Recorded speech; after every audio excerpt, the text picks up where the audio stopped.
alaihi wasallam, and how the companion carry out al-Islam, and finally how Islam spread around the world. And then Sheikh, in his speech, the last time, he challenges Ummah of Islam and saying that what is our role as Muslims now, in particularly what is our role in the Western world, in the United States, around the world. What should we do after being Muslims? We thank Allah for being Muslims, but there is a price of Allah subhanahu wa ta'ala choosing us to be Muslims, that is to carry on that message of Rasulullah sallallahu alayhi wasallam, and also and rebuild that civilization that Muslims carried on, and carry on that civilization that spreads among the humanity in the world. And Sheikh also shows us that the Muslims were leaders in everything, in the knowledge that we see today. And we thank Allah subhanahu wa ta'ala to have Sheikh among us, and we ask Allah subhanahu wa ta'ala, Allahumma وفقه, may Allah subhanahu wa ta'ala bless our Shaykh, وزاده بسة في العلم والجسم إن شاء الله. With that, I want to leave you with Shaykh. May Allah subhanahu wa ta'ala bless us. وتفضل يا شيخنا وجزاكم الله خيرا مشكورا.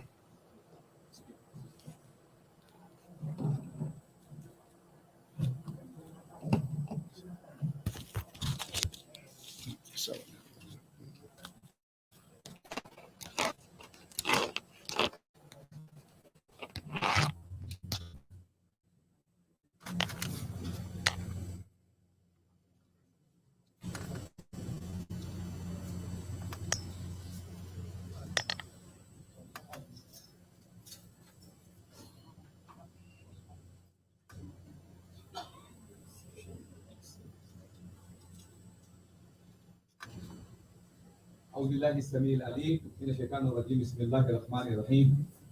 إن الحمد لله الذي هدانا لهذا وما كنا لنهتدي لولا أن هدانا الله. والصلاة والسلام على أشرف الأنبياء والمرسلين وآله وأصحابه ومن اتبعهم إلى يوم الدين. اللهم ويسر لي أمري واحلل عقدة من لساني يفقهوا قولي. We thank Allah subhanahu wa ta'ala for this way of life, for this Islam. Had it not been for Allah's guidance, we can be able to guide ourselves into this way of life. And so therefore all praise indeed belongs to Allah subhanahu wa ta'ala, the nourisher, the sustainer, the evolver, the molder, and the shaper of all the world. May the peace and blessings of Allah be upon the last and final messenger Muhammad sallallahu alaihi wasallam, his household and companions, and all those who follow me until the end of time. My dear brothers and sisters in Islam, I thank Allah subhanahu wa ta'ala, I glorify Allah subhanahu wa ta'ala for the simple fact that He made it easy for me to be in this community. I've been yearning and wanting to be here for a very long time, but time and time and time. Allah is the one who put everything in perspective. So when Allah will that the time is going to come that I'm going to be here, so I'm here. And I've been speaking with Hajia Halima for quite a long time, and you know, so unfortunately I couldn't get the chance to do it, but this time around I decided, okay, I think it's our time. Let's respect the time wasted and come along. So I'm here and I'm humble in front of you. Wallahi, I'm so much humble in front of you. I don't know. Whatever I'm going to be telling you, I know in the deepest part of my heart, I know it has been said already. It has been said many times on different levels. You know, it's always good to, you know, remind ourselves, you know, you know the rest of the eight. And so therefore, this is the pattern of Islam. Most of the things that we say, we know already. As time go on, we have to remind ourselves And so reminder is so very important in our life. And especially those of us or those of you who live in the western part of the world. This is the belly of the whale. I call America the belly of the whale. If America do everything, everybody want to do the same thing. So if you spread the tentacle of Islam, America is ready to accept Islam. America is an open society. I've never seen a nation that is so open like the United States of America. I've been to Saudi many times. It's not open. Absolutely not. It is shut off. Been to most of the Arab countries, zero. Not open. Been to Europe, partly open. But America is great. So I bless America. Make dua for America to become whatever it is, even more, 10 times over. We live here. We eat here. We breathe here. We have to make dua for the nation. Gone are the days of ignorance. Allahumma damir America. Damir what? What do you mean damir America? For what?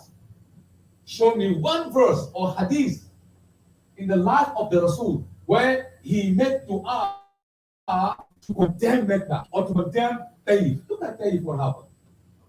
He went there to do da'wah. Not even da'wah. Amnesty. He's looking for a hideout.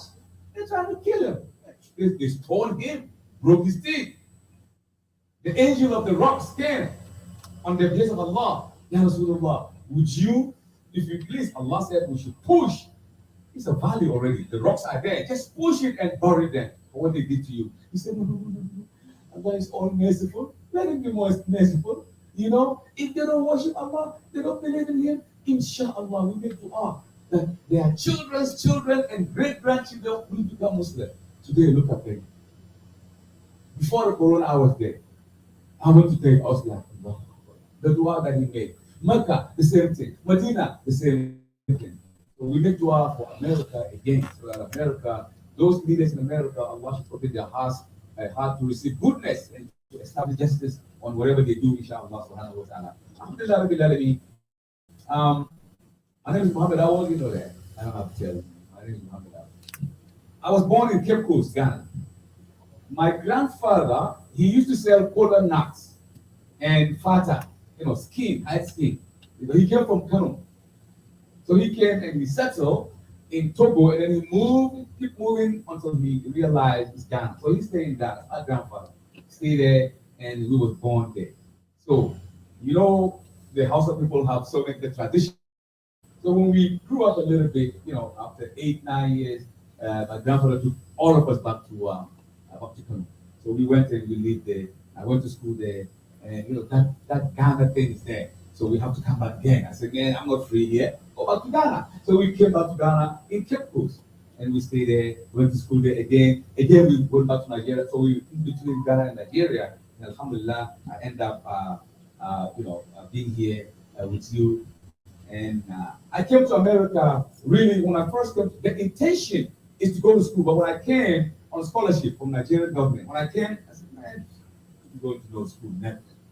To get a job, get some money, buy cars, and live large, just like anybody else. As a young man, I'm going, what do you expect? And I believe that was the intention.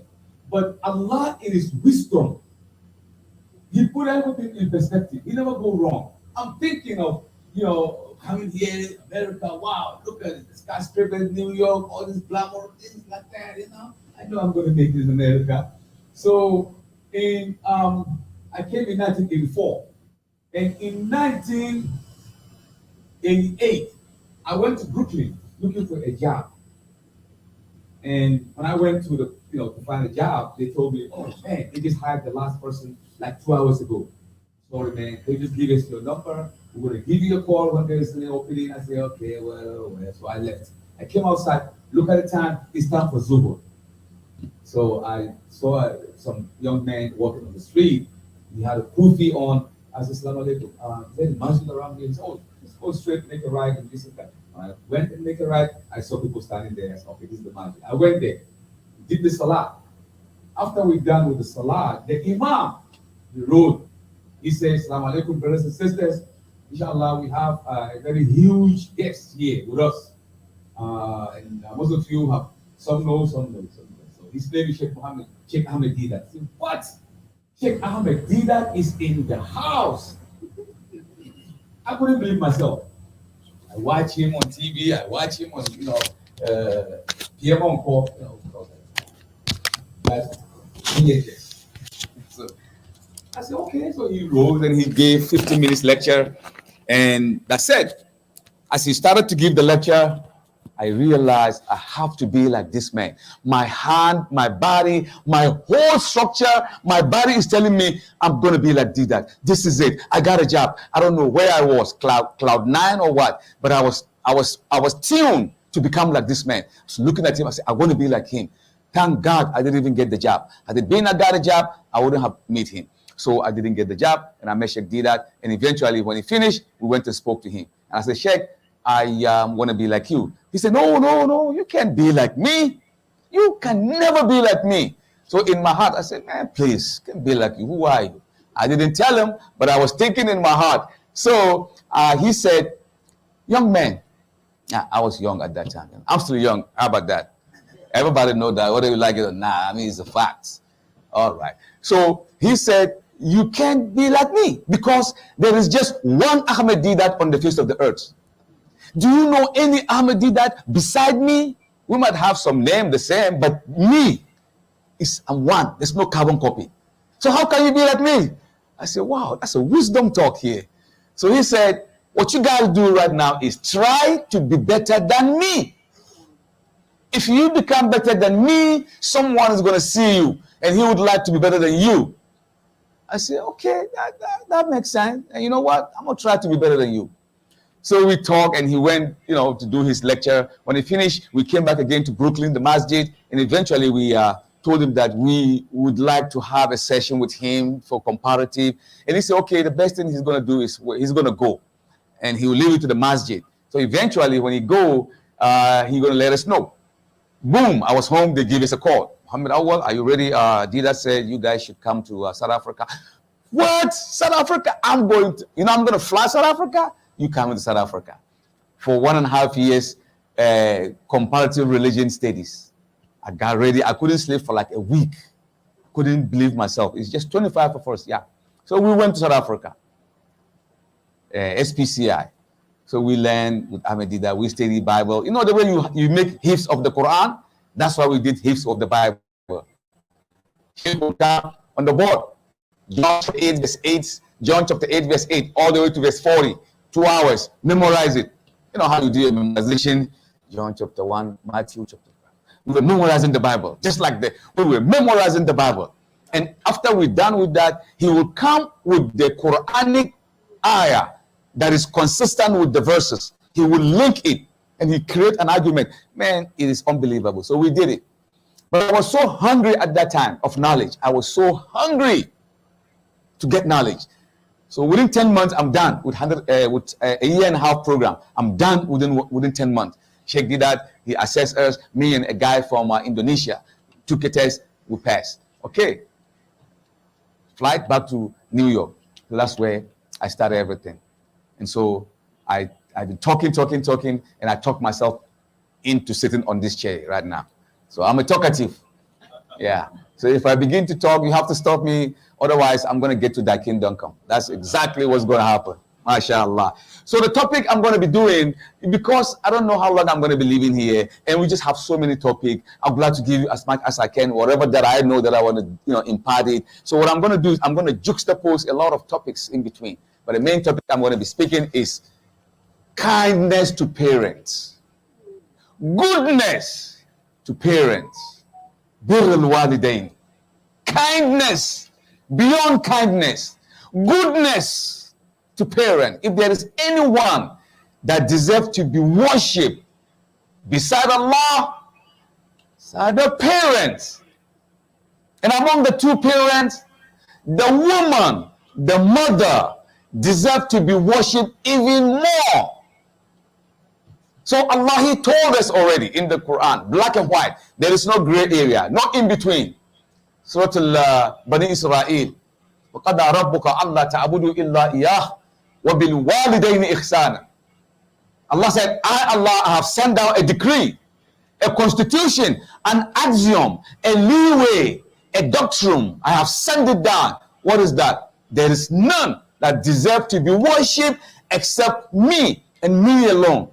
Not even a fraction of a billion of worship be given to somebody else. I am the one that deserves to be worshipped. After that, he made it clear. Then he says something. What? That means after worshiping Allah, the next in line, like after the president, the next in line is the vice president. So he said, وَبِالْوَالِدَيْنِ إِحْسَانًا. To your parents, be kind to them. The English word kind is not sufficient to translate the word, ihsan to the parent. The English word can never do justice. Bilwalidaini ihsanan. To your parents, be kind to them, be good to them.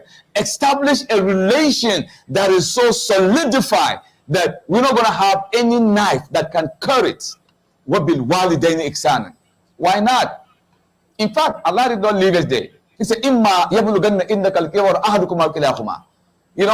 If your parents are both alive, the two of them, if they are alive, or just one of them is alive, it is still your duty to exhibit good conduct to them. See, Allah is telling us something. After saying the parents should be next in line, He said, if one of them is dead, the one that is alive, extend goodness to whoever that person, could be your mother or your father. The extension of goodness should be to them. And if they are both alive, it is still your duty to exhibit conduct beyond our thinking to the parent. Why not?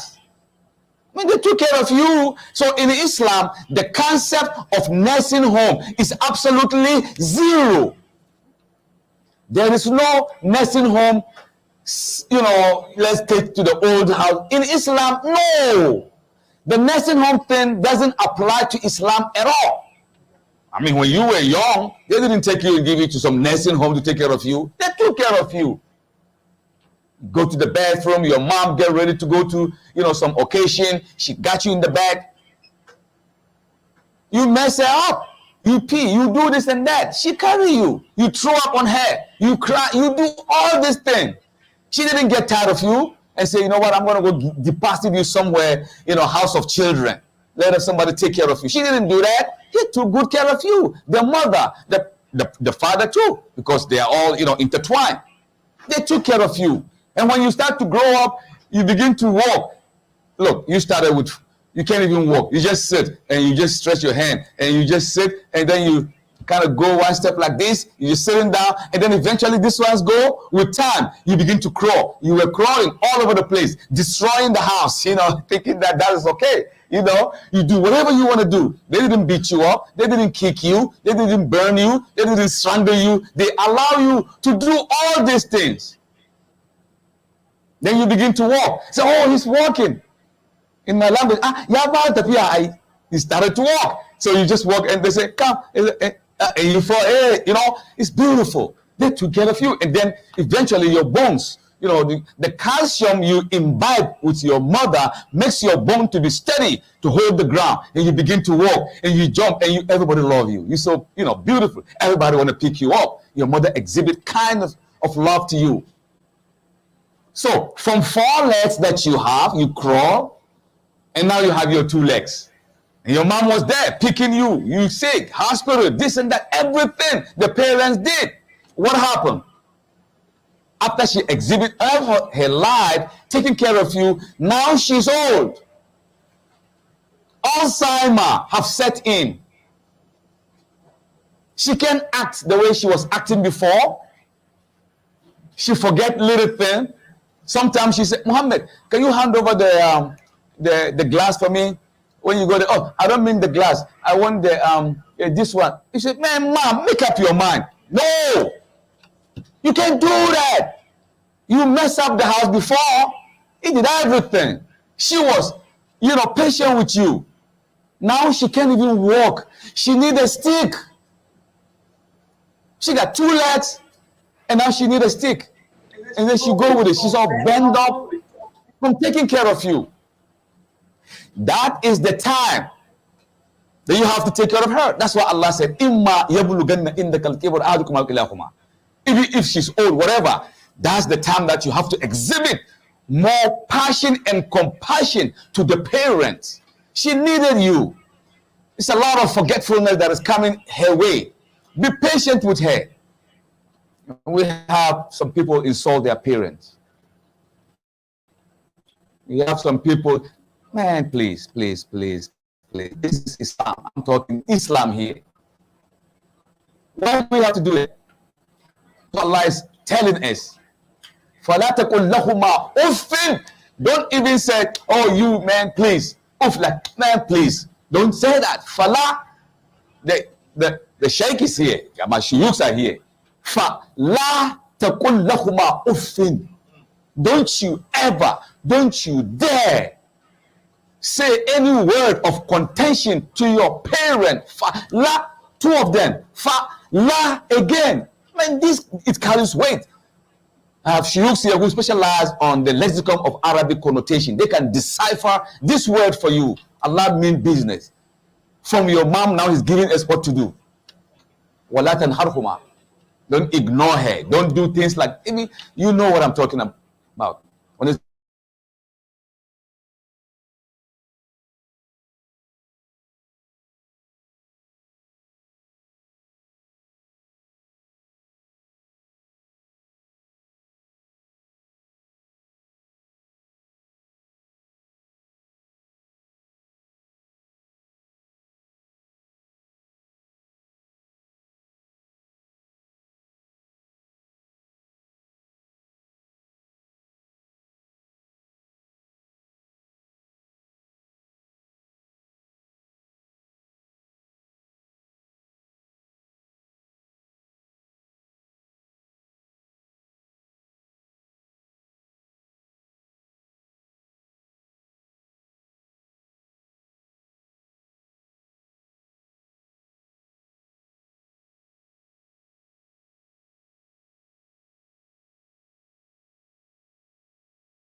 yeah, I'm a director. I'm a CEO. I'm the imam. I'm the this. I'm Sheikh Mohammed Awal. I am this and that. I am this and that. Rashid? Allah said, lower it down. PhD, lower it down. In front of your mom, you got no PhD. Bring it down. وَحْفِزْ لَهُمَا جَنَاحَ الذُّلِّ مِنَ الرَّحْمَةِ. As a sign of mercy. The eagle brings food to the young. The teeth, the beak that is so sharp, more than razor blade. That same beak, he will put it in the mouth of the young. Can you imagine? Beak. Have you ever seen eagle? Try to get your hand closer to the beak and see what's going to happen to you. Not the claw, the beak. Ferocious, dangerous, but yet with mercy, he put it in the young and they eat. Lion. Ferocious, teeth, claws. But you see how the lion carried the cubs? Pick him up with the dangerous weapon, bazooka. The weapon is bazooka. That's how I see it. Tomahawk missile, atomic missile. That's the beak. the teeth of the lion, but yet it used the same beak to pick up the cubs, the young, with mercy and deposit them somewhere, protection. So Allah said, وَخْفِزْ لَهُمَا جَنَاحَ الذُّلِّ مِنَ الرَّحْمَةِ. When you come to your parents, lower your wings unto them as a sign of mercy. If you do this, once you're done taking care of your mom, you say, Mom, inshallah, I'm leaving, I'm going to work, I hope everything's fine. She say, yes. The moment you turn back, you leaving. The moment you turn around, she look at you.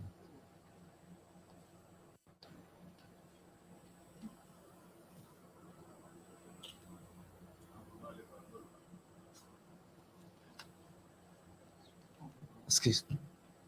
She don't have to say anything. Just looking at you. The angels, they run to go and grab that look to take you to Allah. This is what He's doing to us. Mercy. And then your doors will be opening. People will be thinking you are doing sakawa or you are stealing. Your door will be opening. Success upon success. People don't know where it came from. Mom, Dad. Well, we think we know. A man came to the Messenger Muhammad sallallahu alaihi wasallam. Say, Ya Rasulullah, Ujahid. Ghazwatul Yamama. They're going to go and fight. The expedition. The Muslims were going. They're going to do da'wah. But there are some bad guys on the way. So they are prepared. Islam is like that. Anytime they're going to pass in the village to go do their da'wah, they got some village. They don't like the Muslim. They want to fight them. So the messenger will stop. Send an emissary to tell the king that we are just passing by to go do our da'wah. We don't have, we're not going to fight. We're just passing by. Some will say, no, you're not going to pass by our land. Say, no, we're not fighting. We're just passing by. We have to respect you, let you know that we're going to pass by. Some will say, okay, fine, you pass by, mashallah. Some they say, no. Then the messenger will say, Inna ardi wasi'at. The land is for Allah. You cannot say you let me pass. So let's go. Allahu Akbar. They will go and they will vanquish you. And then they will go ahead. That is how Islam strive. Move around. So he came and said, Ya Rasulullah, I want to go to that expedition. I understand there is a war that's going to come. So I'm going to take part. He's a young man. The Rasul, he look at him. He said, Bilal, go and see, do we have any armory or any sword, this and that? This young man seems to be. So they gave him that thing, and him, and now he's going to go and fight to establish Allah's deen. He started to sing and he was jumping, happy that he's going in the forefront to fight for Allah. The messenger was looking at him, he's calling. He said, young man, come back here. He said, come. Where are your parents? Are they alive? He said, yeah, they are alive. Easy salvation. Why are you going to go fight? Your parents are alive. Jannah is for you for free. Go home and take care of them instead of going to fight fi sabilillah for Allah. Even that one, Allah said, taking care of your parents, if they are alive, is much better and superior than to go and fight fi sabilillah with the sword. I know if you are, if you fight for the cause of Allah and you die doing that, eventually you end up in Jannah. Mujahid, they enter Jannah. But taking care of the parent is superior. The messenger said, no, your parents alive, how you want to enter Jannah free? Jannah is in your house. Go and do jihad to them. Go and take care of them. And that's what happened. This is to show you that the parents are powerful. Another time, a man came to Rasulullah and said, Ya Rasulullah, well, after taking care of Allah, my salat, my zakat, my hajj, my this and that, what else do I do? He said, go, your mom. Your mom. He said, okay, Ya Rasulullah, well, after taking care of my mom, what else? He said, your mom. The third time, after taking care of my mom, who else? He said, your mom again. The fourth time, some student of Nada said, the fourth time when he asked with hesitation, he said, all right, your dad. Man, we got a big problem. Ask the man. So this is mathematically quantified in that out of Muhammad, the messenger say your mom, your mom, your mom. And the fourth time he say your dad. That doesn't make the dad the bad guy. But the messenger is telling you the power of the woman and her merit in the sight of Allah and in the sight of the world. She's gold, she's diamond, she's everything. So in mathematics, the woman got 75%, and the man got 25%. Man, that's terrible lost. We need to go back to the school to learn. Us, the men, the women got 75% and we got 25%. I'm going to fight so hard to get at least, make it balanced, 50%.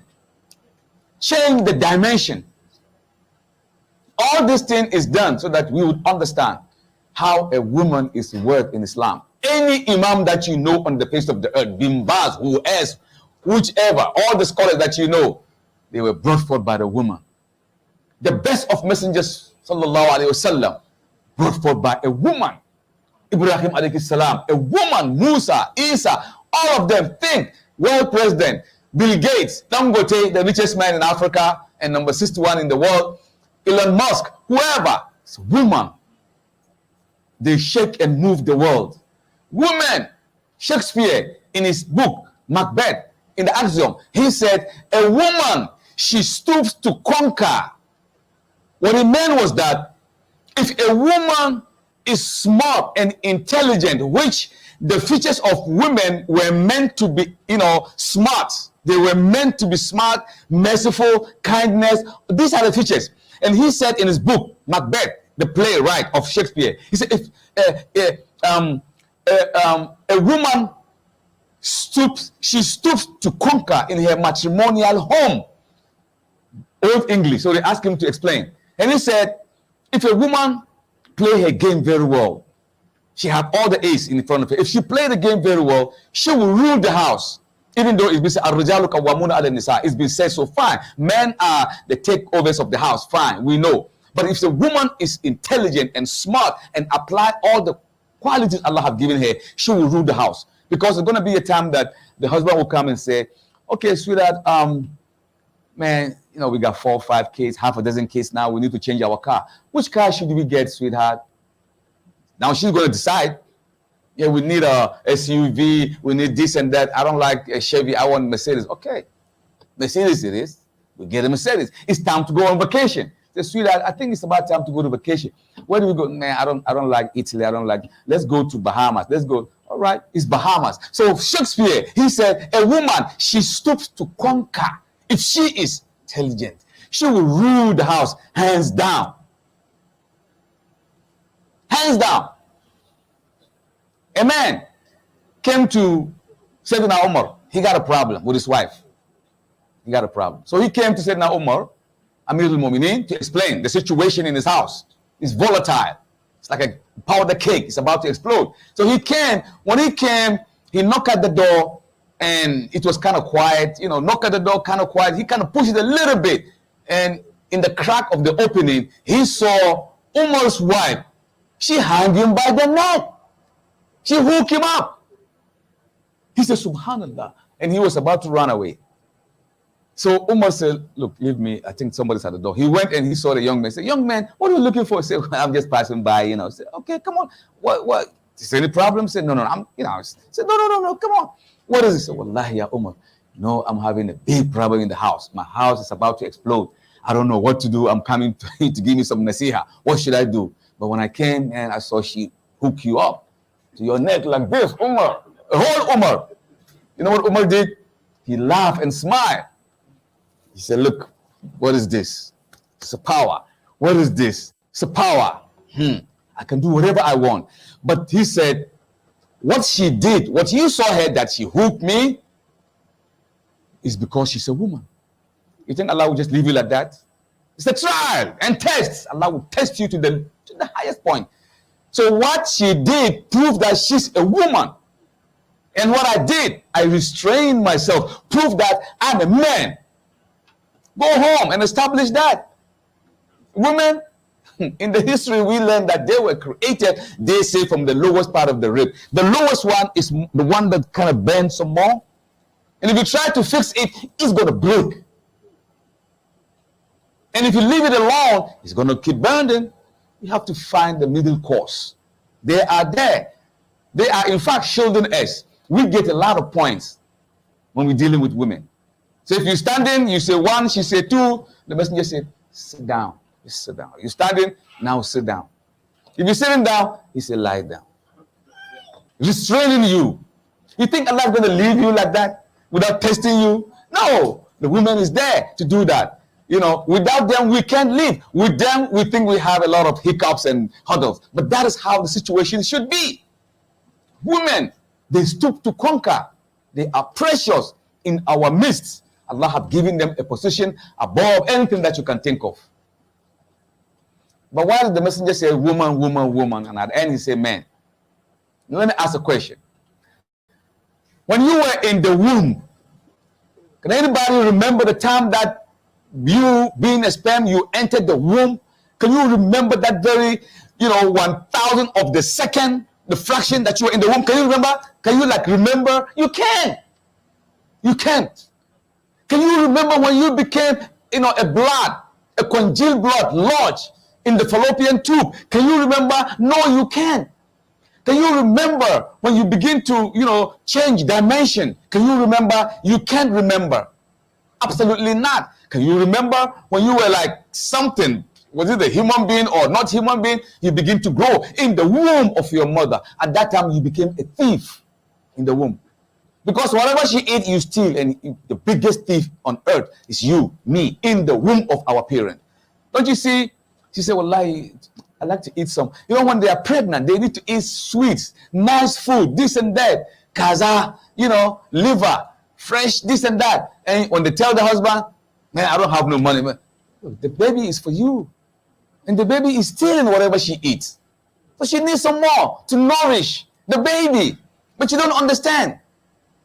Then she become big.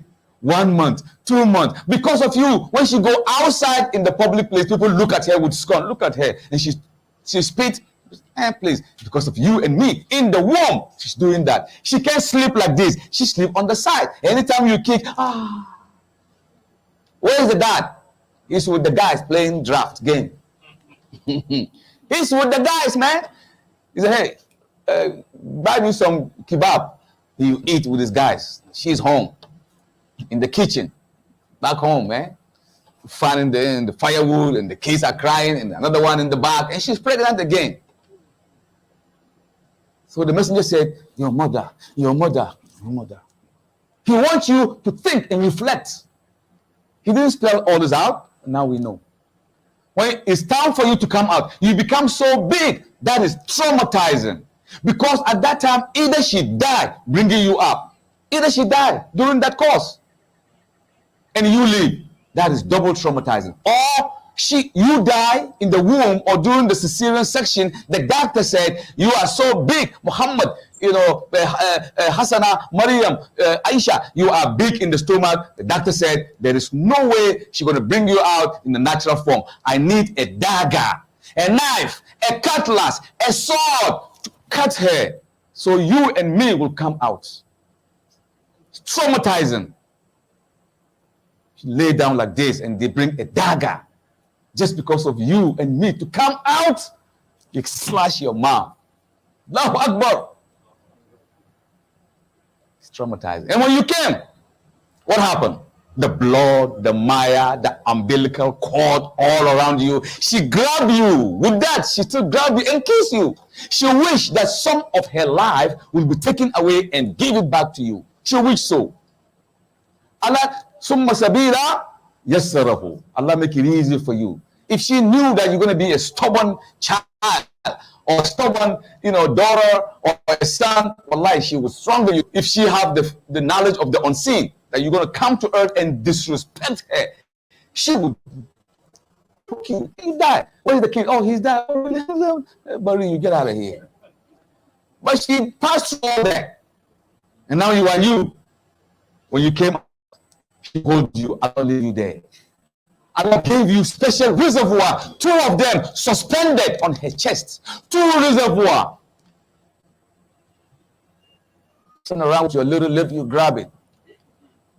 And you enjoy yourself. Either this or that. It's all for you. It is not too hot. It is not too cold. It is in between. It doesn't come so much that it's going to make you to exert more energy to get it. And it doesn't come so small. It is perfect because at that time, the nipples is perfectly carved out to fit your mouth. Allah, watch. You do biology. Anytime you are born, the baby's mouth is perfectly perfected to fit in the nipple. So you will enjoy. And in that drink that you have, that you enjoy, it's got calcium in it. It got antibodies to protect you from sicknesses and miseries. Do you see at the base of the nipple, you see certain droplets? It secretes some, chemical redundant that actually protect you from sicknesses. From sicknesses. Allah gave it to you. Mom! I wish my mom is alive. I will spread my best clothes, spread it on the ground, let her walk on it. Who is me? Who is me? How are you going to pay your mom? All these things Allah did. When you came to this world, do you have credit card? No. You have bank card? No. You have green card? Zero. Do you have a passport, American passport? Nope. You got a job? No. You came poor. Fukara, the poorest human being on the face of the earth. That is you when you came. You even got no clothes on. You came naked. Start naked. You need help. You need help when you came. They clothed you. They bathed you. They didn't leave you anytime your mom is going out. Yeah. She got to come back and pick you up. Anytime you open your mouth, sometimes you get sick. You can't even say, my back, my neck. No, you can't say that. The mom's trying to figure it out. The dad is going to work to bring some money, buy some food to put on the table. He's busy too. But the mom is stuck with you guys in the house. Like I'm not part of it, you guys. I'm part of it too. So that's what's going on at the time that you was growing up. Your mom stood thick and thin, taking care of you. She think maybe it's stomach ache, take it to the doctor. Spend all her money. The doctor said, no, it's not, it's headache. She's all over the place. Sometimes you're hungry, you don't have money. I remember when I was growing up, remember quite all right. It's 11 of us in the house. I'm in the middle. My mom don't have money. Wallahi. She sent me to go to Auntie Efua. It's a woman that sells small shop, kenke, gari, and this and that. She sent me, because among the men, I'm the eldest. Credit. Until my mom said I should come and get Dokunu 5. And she said, hey, your mother, she'll take the money, she won't give. I remember quite all right. She'll give, but she'll talk.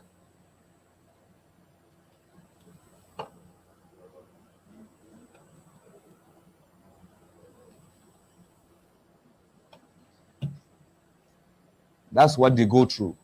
So, you don't go saying your mom called you, you hear,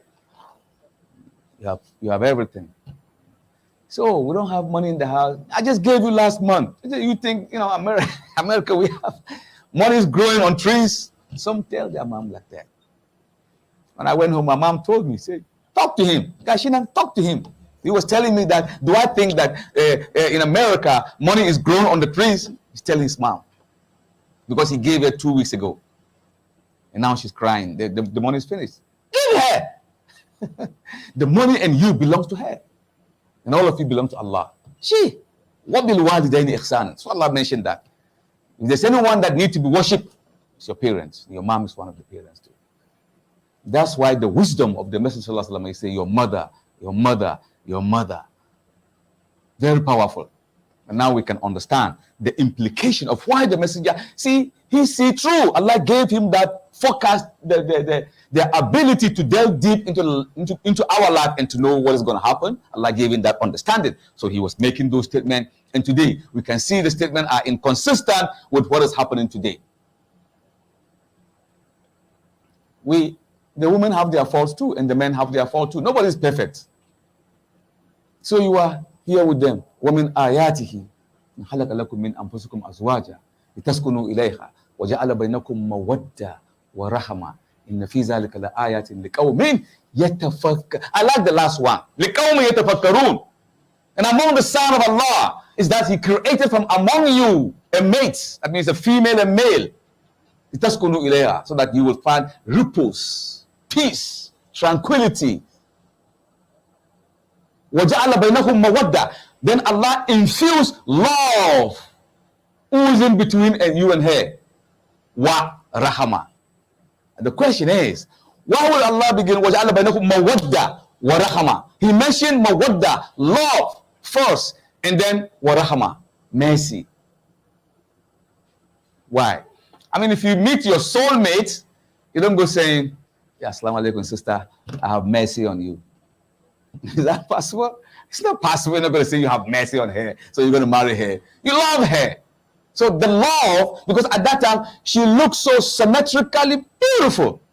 You love everything about her, and you want her. So you establish that love, and that is the love goes along. And eventually, if everything comes to be okay, you get married, and you begin to live. So you have to understand, the moment you are married, which is an ibadah, because it's a contract between two people that they get married and worship Allah. That marriage itself is ibadah.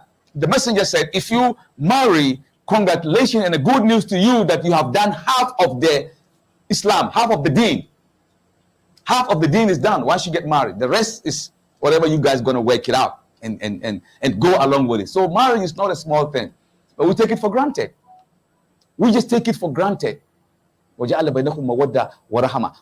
comes first, comes at the end. Because once you begin to have kids, the way you found her from the beginning, it's not going to be the same. When you met her, she was so perfect. If you're walking downtown with her and someone is looking at her, you kind of squeeze your, what's going on? Why are you looking at her like that? For what? Man, that's my wife. Like that. Because she's so beautiful, you don't even want to fly to be on top of her.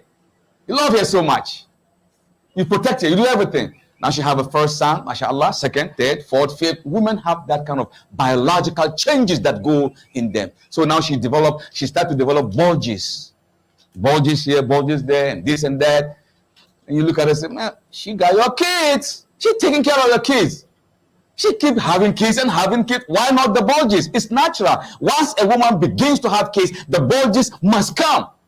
At that time, don't go saying, I'm going to go get me another one, no, this and that. What are you talking about, man? She got kids. She's so busy in the house taking care of things. Then Allah said, Warahama. That is when you establish mercy. Merciful. Be merciful to her.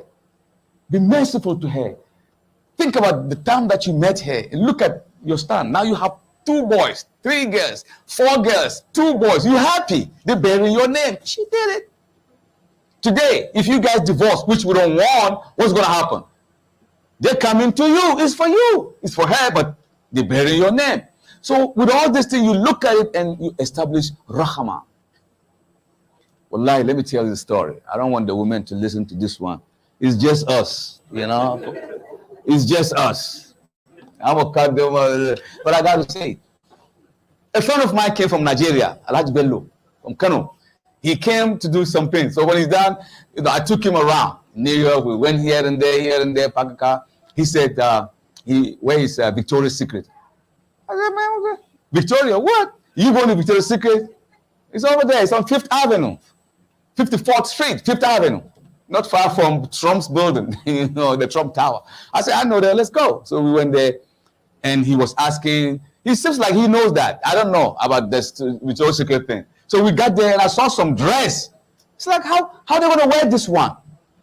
It's kind of torn. It's like rag, but it costs a lot. And this guy is busy trying to get her size. I said, so how? This is spoiled. Can you change? He said, no, that's it. I was like, what? Man, I'm a bushman. I don't know. He knows. So he bought. He said, to Sheikh, you don't buy? I said, yeah, I never. It's okay. I'm going to buy one for you. Wallahi, bought one for me. And he asked me the size. I don't even, something that you should know, the size of your wife. You should know the shoe size. They know everything. Our wife. Sometimes the day that you get married, you don't even know. So I kind of called her. I said, but me, I was asking her. I asked her something. I tricked her, a trick question, and she told me her size. So I told the guy, and he bought. Wrapped me. Went home, and after Isha, we ate this and that. I said, I got something for you. She said, what? I said, just close your eyes. She closed her eyes. And then it's packaged. Victoria's Secret is packaged already in the box, and the women know Victoria's Secret. So she said, what? She's open, she's happy. Sheikh, what did you? I said, just go and put it. So okay, go in the bedroom and put it on. She said, really? I said, yeah, go put it on. And I was there going, I was pacing up and down. You know how you pace? I'm anticipating something. When she came out, La ilaha, is that how? I said, Subhanallah. I was like, what? She went. I said, how do you? She said, of course you just. I said, La ilaha. But as a matter of fact, it's kind of nice, you know. Matter of fact, I'm gonna go get you a couple of them. I'm gonna go get some more. From that time, so Victoria's Secret, they begin to eat my money. From that time, you know, I took some of the shiyuks. You busy talking. Let's go to Victoria's Secret. I took about a couple of sheikhs. I want to take you if you come to New York. I'll take you. So we went and I bought a couple of them. MashaAllah. You know, it's like you injecting a new spirit in your marriage life. It's like a new spirit all over. Wallahi. Things that we do once in a while. Forget about the food, tuanzafi and this and that. Forget about it. Take them outside to a restaurant. Once in a while. I'm not saying every day. Take it out. But you know, you have a sea around here, I understand. Just walk by the side. Hold her hand. You know, there is something. Okay, just let me know when the time is up. I don't know what time is it right now. When it's time for me to stop, just give me this or that. Give me a sign. Because like I said, I talk too much, you know. Oh, it's 3 already. You got 2 minutes or 1 minute? So let me just finish the Victoria thing. Right. So what happened was that, man, I forgot. Where was I? Yeah. But I was in a particular zone. Huh? Yeah. The beach. Once in a while, take them to the beach. Wallahi, sit down by the side. Let the air be around you. Let us see things. If you do that, that day, when you go home, don't ask me. I didn't say anything. That day will be different. That I know. But don't ask me what is going to be different. Don't ask me that.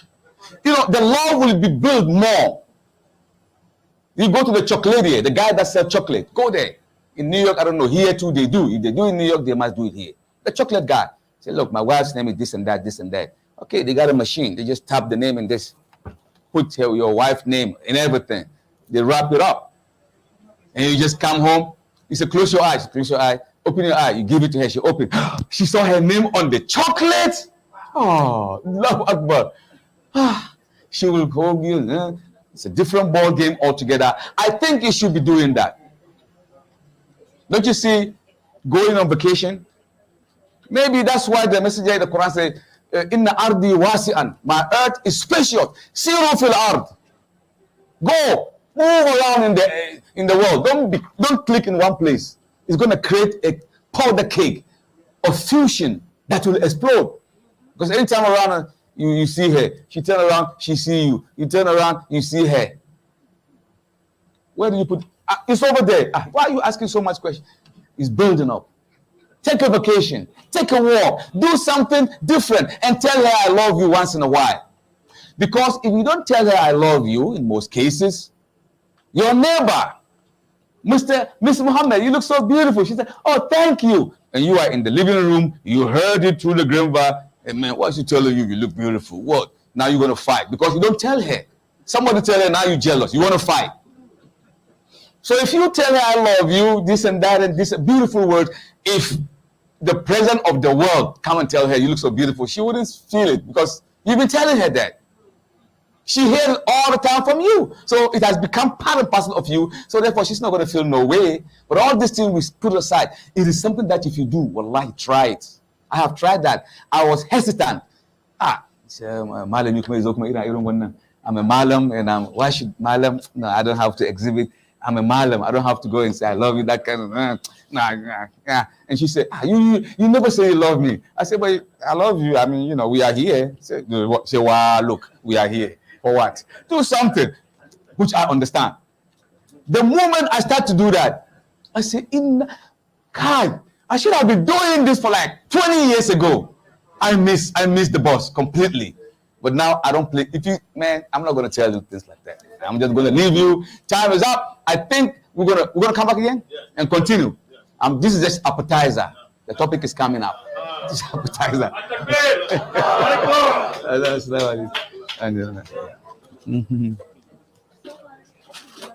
This one? Oh, go in. You want this one? This one is fine, yeah. Assalamu alaikum.